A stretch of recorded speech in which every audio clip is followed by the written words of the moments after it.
నమస్తే, నేను Prashanth. Phone tapping case విచారణ ఇంకా కొనసాగుతూ ఉంది. ఇదే క్రమంలో కవిత గారి పిఏని కూడా విచారణకైతే హాజరు కావాలని అయితే చెప్పారు. మరి ఇందులో కవిత గారి పాత్ర ఎంత ఉంది అనే విషయాలు అయితే తెలుసుకుందాం. దీని గురించి అయితే మాట్లాడేందుకు ప్రస్తుతం మనతో పాటు సీనియర్ జర్నలిస్ట్ సిఎస్ రావు గారు ఉన్నారు. నమస్తే అండి. నమస్తే సార్. రీసెంట్గా కవిత గారి పిఏని కూడా ఈ విచారణకైతే హాజరు కావాలని చెప్పేసి చెప్పారని తెలుస్తూ ఉంది. ఇందులో మరి కవిత గారి పాత్ర ఎంత ఉందంటారు ఫోన్ ట్యాపింగ్ కేసులో?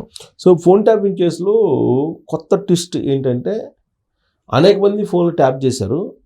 కవిత పిఎన్ ఫోన్ కూడా ట్యాప్ చేశారు. ఇది సిట్ పోలీసులు చెప్తున్నారు. ఆమెకు నోటీసులు కూడా ఇచ్చారు. ఆయన్ని పిలిపించారు విచారణ కోసం. ఆయన వాంగ్మూలం తీసుకోవడానికి పిలిపించారు.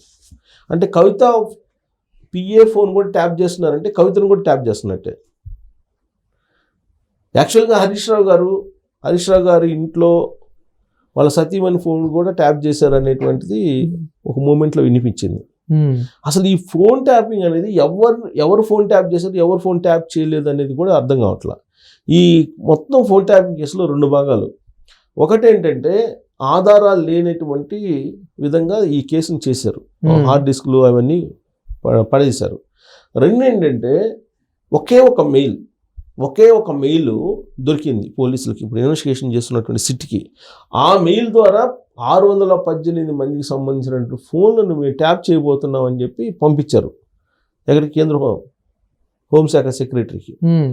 కేవలం ఆ ఒక్క మెయిల్ బేస్ చేసుకొని ఇప్పుడు ఈ వాంగ్మూలాలని తీసుకుంటున్నారు.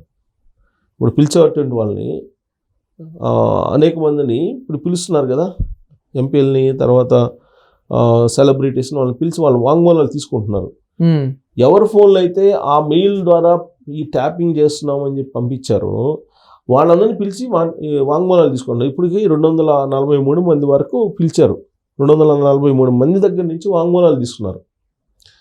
కానీ వాళ్ళ వాంగ్మూలాలు బేస్ చేసుకొని వీళ్ళని శిక్షించాలి. ఇప్పుడు వీళ్ళని శిక్షించాలంటే డాక్యుమెంట్స్ కావాలి. ఈ డాక్యుమెంట్స్ ఎక్కడ ఉన్నాయంటే ఒకే ఒకటి మెయిల్. ఈ ఒక్క మెయిల్లో ఒక పెద్ద ట్విస్ట్ అని చెప్పేసి అంటున్నారు. ఇది ఈ మొత్తం కేసులో, ఫోన్ ట్యాపింగ్ కేసులో ఈ మెయిల్ ఒకటే కీలకం అని చెప్పి అంటున్నారు. ఈ మెయిల్లో 618 నెంబర్లు ఉన్నాయి. ఈ 618 నెంబర్లో యాక్చువల్గా తీవ్రవాదులు అని చెప్పాడు ఆయన. రివ్యూ కమిటీకి పంపించాడు.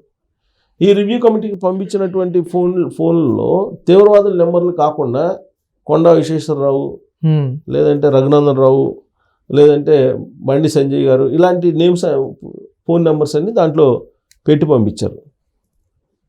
తీరా ఆ ఫోన్లు ఎవరు అంటే వీళ్ళందరూ అని తెలుస్తుంది. ఎవరి ఫోన్ నెంబర్, IABN రాధాకృష్ణ గారి నెంబరు, ఇట్లా నెంబర్లు వేసి పంపించారు.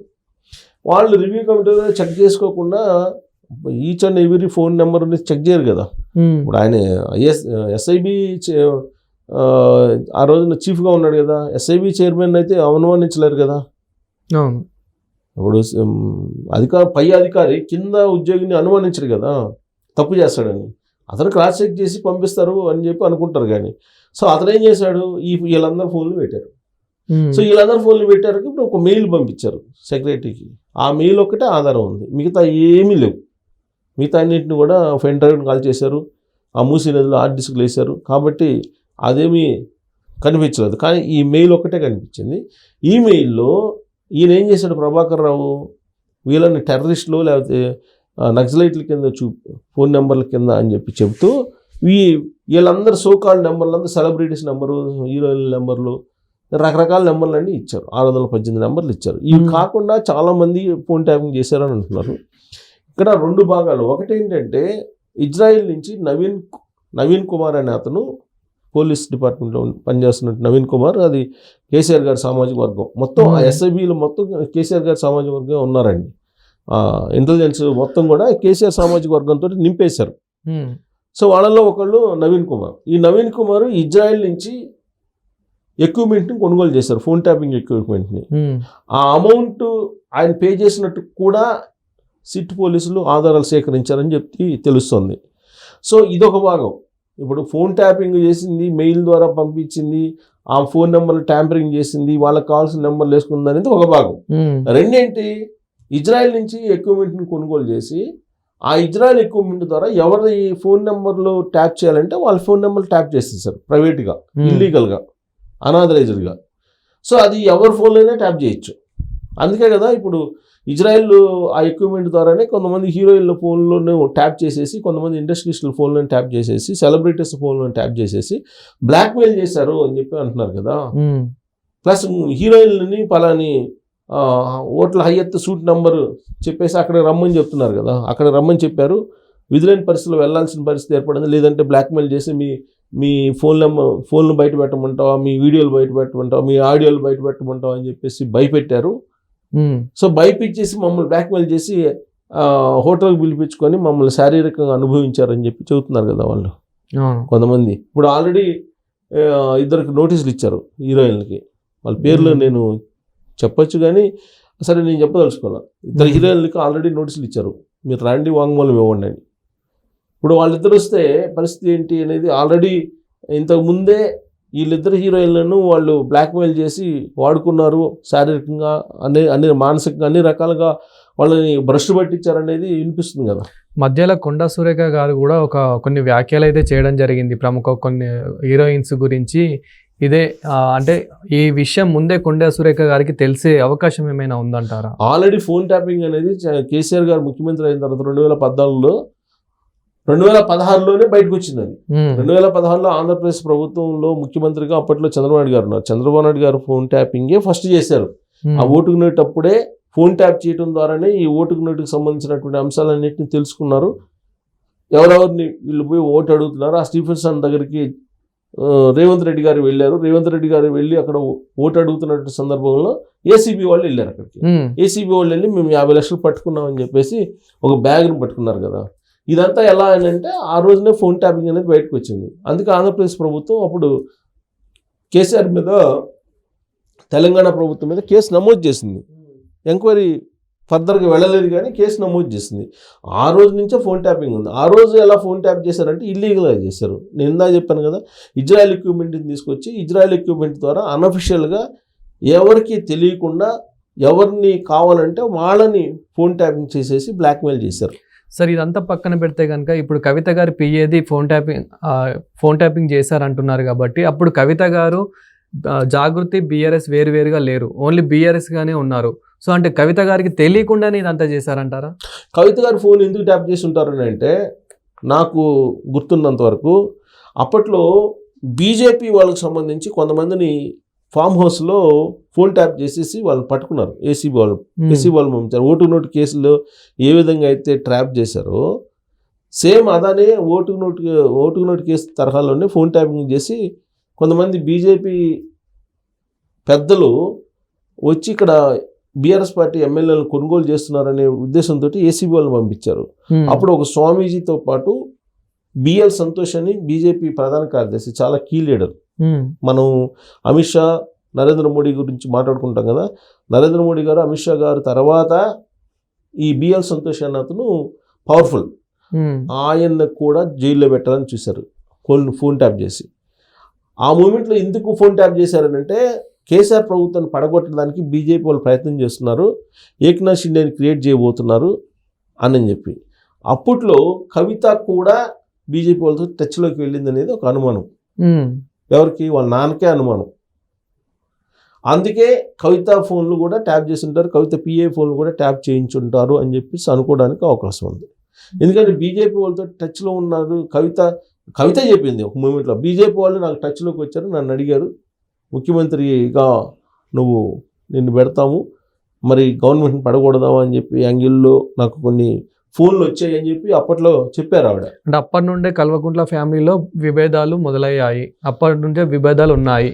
ఇప్పుడు కల్వకుంట్ల ఫ్యామిలీ విభేదాలు అప్పుడు రావడం కాదు. కల్వకుంట్ల ఫ్యామిలీ మనకు చూడటానికి అందమైన ఫ్యామిలీ లాగా కనిపిస్తుంది, దగ్గర నుంచి చూసేటువంటి వాళ్ళకి, దూరం నుంచి చూసేటువంటి వాళ్ళకి. కానీ అంతర్గతంగా ఇంటర్నల్గా ఒకళ్ళ మీద ఒకళ్ళకి నమ్మకం లేదు అనే దానికి నిదర్శనం ఇప్పుడు ఫోన్ ట్యాపింగే కదా.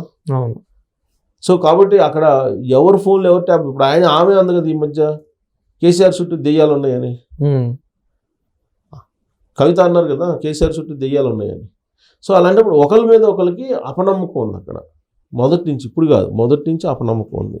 ఎందుకంటే కష్టపడి తీసుకొచ్చుకున్నటువంటి అధికారం కాదు, భావోద్వేగాలతోటి తెలంగాణ సమాజాన్ని పక్కదోవ పట్టించి తీసుకొచ్చుకున్నటువంటి పదవి ముఖ్యమంత్రి పదవి. దళితులకు ముఖ్యమంత్రి పదవి ఇస్తానని చెప్పేసి ఆయన ముఖ్యమంత్రి అయ్యారు. అసలు తెలంగాణ రాష్ట్రం ఇస్తే కాంగ్రెస్ పార్టీలో మెర్జీ చేస్తానని చెప్పి ప్రామిస్ చేశాడు. మేము మెర్జీ చేయకపోగా సోనియా గాంధీని ఒక విలన్లాగా తెలంగాణ సమాజానికి చూపించే ప్రయత్నం చేశాడు కేసీఆర్ గారు. సో ఇలా రకరకాల జిమ్మికులతోటి భావోద్వేగాలతోటి తెలంగాణ సమాజాన్ని తన వైపు తిప్పుకొని 10 ఏళ్ల పాటు అధికారంలో ఉన్నారు. ఈ 10 ఏళ్లలో వాళ్ళు ఎంత సంపాదించారు అనేది తెలంగాణ సమాజానికి తెలుసు. ఈ సంపాదనలో పడిన తర్వాత ఒకరి మీద ఒకరికి నమ్మకాలు ఉండవు. అందుకే ఫోన్ ట్యాపింగ్లు, ఒకరి ఫోన్లో ఒకరు ట్యాప్ చేసుకోవటం, ఇవన్నీ కూడా అంతర్గతంగా వాళ్ళ సొంత ఇంట్లో వాళ్ళ ఫోన్లే ట్యాప్ చేశారనేది కదా ఇప్పుడు సిట్ చెప్తోంది. సిట్ ఇప్పుడు మరి కవిత పిఐకి నోటీసులు పిలిచారు విచారణకనంటే కవిత ఫోన్ ట్యాప్ చేసే ప్రయత్నం చేశారు కదా.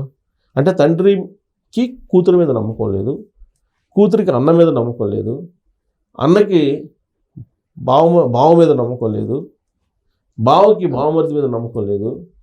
ఇది కల్వకుంట సంబంధించినటువంటి వ్యవహారం. అందుకే ఆవిడ ఒక మాటలో చెప్పింది దయ్యాలు ఉన్నాయని. సో కాబట్టి ఫోన్ ట్యాపింగ్ పలానోళ్ళు చేయలేదు, పలానోళ్ళు చేశారని చెప్పడానికి లే, కొన్ని వేల మంది ఫోన్లు ట్యాప్ చేసేసారు. 750 కోట్లకు పైగా బ్లాక్మెయిల్ చేసి బీఆర్ఎస్ పార్టీకి సంబంధించినటువంటి అకౌంట్లో వేయించుకున్నారు. అనేక మంది ఇండస్ట్రీస్టులు ఇప్పుడు బయటకు వస్తున్నారు, మమ్మల్ని బ్లాక్మెయిల్ చేశారు, బ్లాక్మెయిల్ చేసి పార్టీ ఫండింగ్ తీసుకున్నారని. సో ఆ కేసులు కూడా త్వరలో వచ్చే అవకాశం కూడా లేకపోలేదని చెప్పి బీఆర్ఎస్ పార్టీలో బాగా చర్చ జరుగుతుంది. సో ఫోన్ ట్యాపింగ్లో లేటెస్ట్ డెవలప్మెంట్ ఏంటంటే కవిత పిఏకి నోటీసులు ఇవ్వటం, వాంగ్మూలం, అలాగే 2 హీరోయిన్లకు కూడా నోటీసులు ఇచ్చారు, వాళ్ళ వాంగ్మూలం కూడా తీసుకోబోతున్నారు. ఈ కేసు పార్టీ ఫండ్ వైపు ఒకటి, 2 డ్రగ్స్ కూడా లింక్ అయి ఉంది. ఈ డ్రగ్స్ కూడా లింక్ అయి ఉంది. కాబట్టి ఈ ఫోన్ ట్యాపింగ్ అనేది ఎటువైపు టర్న్ అవుతుంది అనేది కూడా ఆసక్తిగా ఉంది. చూడాలి అది ఎటువైపు టర్న్ అవుతుంది. డ్రగ్స్ వైపు వెళ్తుందా, లేకపోతే పార్టీ ఫండ్ మొత్తం జప్తు చేసే దిశగా వెళ్తుందా, అసలు వీళ్ళు అరెస్ట్ ఉంటుందా ఉండదా, లేదా కాంగ్రెస్ పార్టీ అధిష్టానం ఏం చేయబోతుంది, లేదంటే బీజేపీ రంగంలో దిగి ఈడీ సిబిఐ మొత్తం వ్యవహారాన్ని టేకప్ చేస్తుందా, ఇవన్నీ కూడా మనం వెయిట్ అండ్ సీ అన్నట్టుగా చూడాల్సింది. Thank you sir.